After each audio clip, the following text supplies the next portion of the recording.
If you were a teenager or a young adult in the spring of 1964, you didn't just see a car, you saw a revolution. Before the Mustang, the automotive world was divided. You either had sensible family sedans or unreachable European sports cars. Then, on April 17th at the New York World's Fair, Lee Iacocca pulled back the curtain on a machine that promised both. It had a long, aggressive hood, a short rear deck, and a price tag of just $2,368. Ford expected to sell 100,000 in the first year.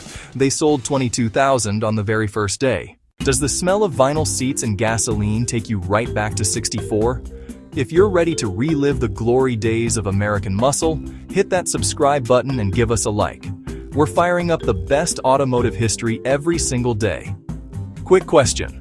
What color was the first Mustang you ever saw? Tell us in the comments. The engineering of the Mustang was a masterclass in recycled brilliance.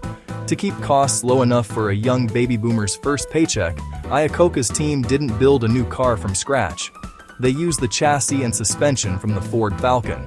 This allowed them to pour their budget into the styling, the bucket seats, the floor-mounted shifter, and that iconic running horse logo. It was a parts bin car that looked like $1 million.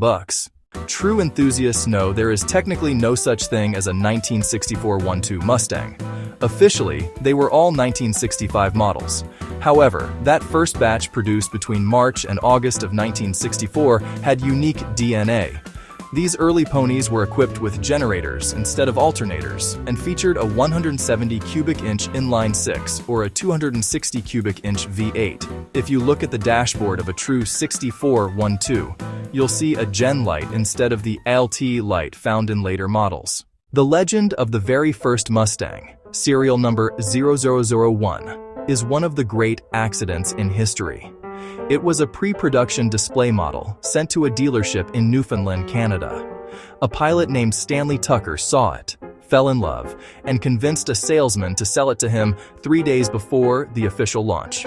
It took Ford 2 years and the offer of a brand new, fully loaded 1966 model to convince him to trade it back so they could put the original in the Henry Ford Museum. The Mustang wasn't just a car, it was a declaration of independence. It proved that you didn't need a fortune to have style, and you didn't need a racetrack to feel fast. It defined an era of the open road and the spirit of the 1960s.